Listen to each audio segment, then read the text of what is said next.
Programme मरकज़ की है? मेरा नाम सूबेदार अर्जुन सिंह राठौड़ है। मैं फेडरेशन ऑफ वेटरन्स एसोसिएशन का नेशनल प्रेसिडेंट हूं और पिछले कुछ समय से हम पूरे हिंदुस्तान के अलग अलग स्टेट्स में जाकर के हमारे साथ जो जुड़ी हुई जत्थेबंदियां हैं उनके साथ में वार्तालाप करके विशेष तौर पे 8वें वेतन आयोग के मामले में हम उनकी बातें और राय जान रहे हैं। इसी क्रम के अंदर आज हम अमृतसर के अंदर आए हैं और अमृतसर के जितने भी हमारे यहाँ फेडरेशन के साथ जुड़ी जत्थेबंदियाँ हैं वो उनके प्रधान, उनके सेक्रेटरी और मेंबर साथी यहाँ पे आए हुए हैं और बैठ करके यहाँ पे हमारी जो और दूसरी समस्याएं हैं जिनके अंदर राज्य सरकार की भी समस्याएं शामिल हैं, डीजीआर की भी समस्याएं शामिल हैं और विशेष तौर पे 8वें वेतन आयोग के साथ में किस प्रकार से बैठ करके हमारी मांगों को प्रस्तुत करना, इसके ऊपर आज हम गहराई से विचार मंथन कर रहे हैं।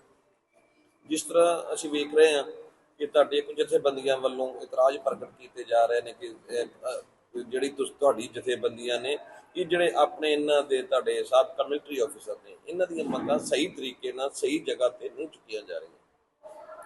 ऐसा है कि हमारा कुनबा काफ़ी बड़ा है।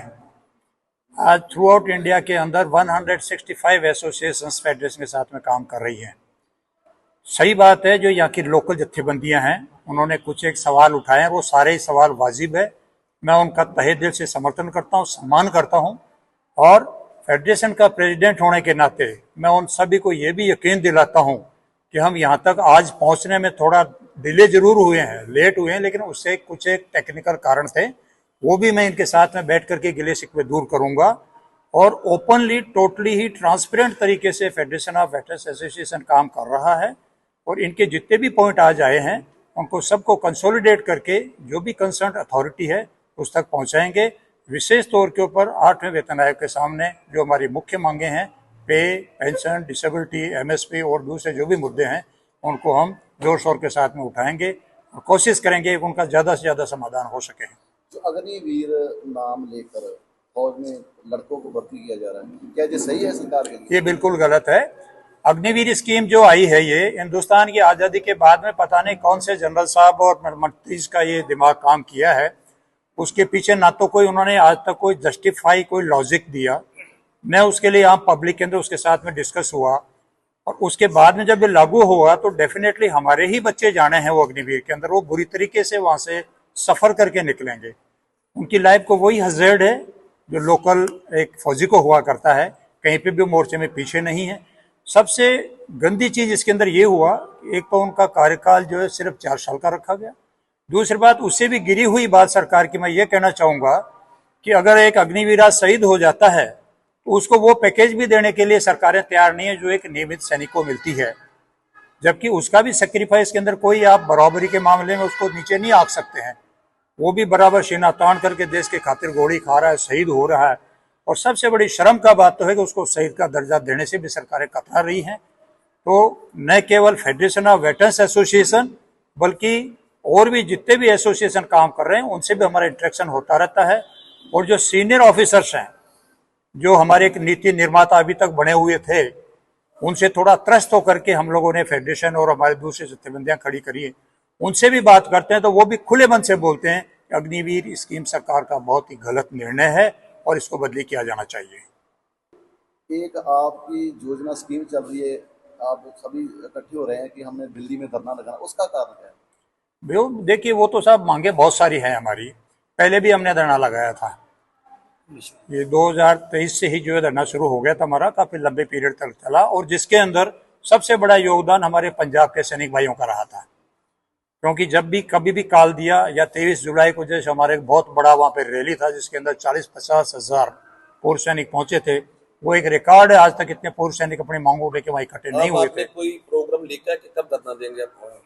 फिलहाल अभी हम जा रहे हैं स्टेट वाइज। अभी जो है पिछले से 1 महीने के अंदर हम जम्मू कश्मीर में जाके जत्थेबंदियों से मिलकर राय ले चुके हैं, उसके बाद हम चरखी दादरी में ले चुके हैं 3 तारीख को, 10 तारीख को दिल्ली में ले चुके हैं, आज पंजाब की जत्थेबंदियों से बैठ के बातचीत कर रहे हैं और कोई भी ऐसा ज्वलंत मुद्दा निकल कर आएगा उसको लेकर के हम धरने की रूपरेखा बनाएंगे।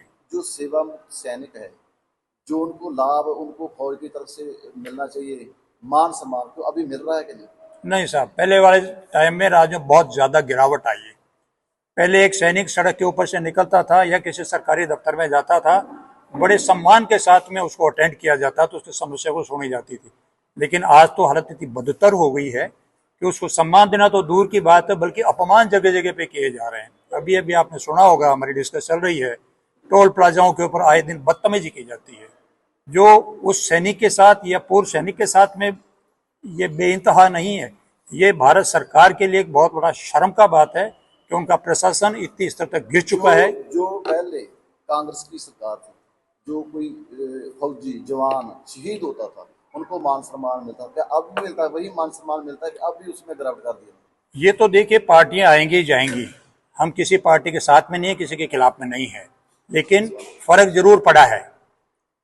क्योंकि एक सेट लेट डाउन प्रोग्राम हो तो ठीक है, वो सबको बराबर मिलता रहेगा, लेकिन अगर मर्जी से करने के लिए छोड़ दिया जाएगा, पंजाब सरकार कुछ कर रही है, राजस्थान कुछ कर रही है, दिल्ली कुछ कर रही है, कुछ कर ही नहीं रही बिल्कुल भी। तो इस करके हमारा सैनिकों का तो यही मांग है कि हमको बांटो मत और हमको बराबर बराबर सम्मान दो।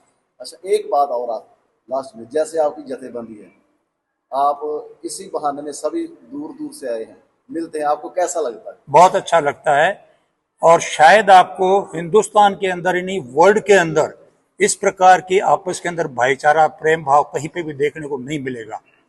ये तो हम किसी संगठन की वजह से जुड़े हुए हैं, वैसे भी कहीं पे 1000 आदमी के बीच में हम पहुंच गए, पता चला कि बगल में फौजी बैठा हुआ है, भैया आप आर्मी से हो, हम आर्मी से, तो ऐसा लगता है कि हमारे परिवार का भाई मिल गया है। देश के नौजवानों को क्या सुझाव देना? देश के नौजवानों को मैं संदेश देना चाहूंगा कि मेहरबानी करके इन बिगड़े हुए राजनीतिक नेताओं के पीछे दौड़ने के बजाय आप भारतीय सेना से और रिटायर्ड जो हमारे सैनिक हैं उनसे आप लेसन लीजिए, सीखिए, अनुशासित रहिए, देश को विकसित करिए, अपना खुद का विकास कीजिए। बोले सोनिहाल।